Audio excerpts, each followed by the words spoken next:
مصر اللي عليها الدور بعد إيران، والكلام ده هيحصل ازاي؟ لا، ما هو مش هيحصل. مصر هي اللي هتحكم العالم. سيحكم العالم من مصر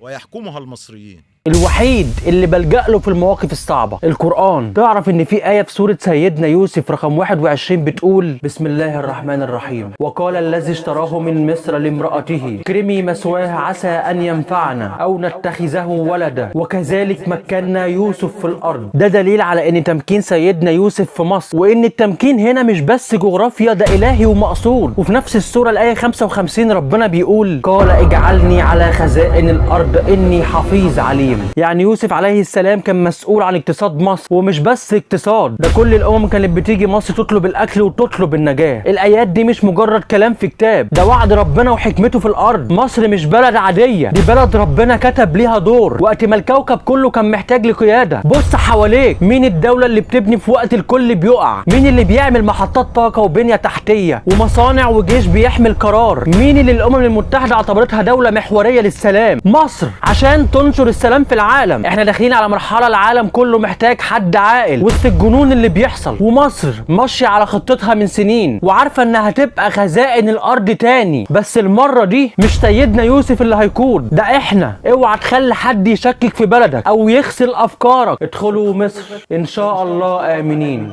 صدق الله العظيم.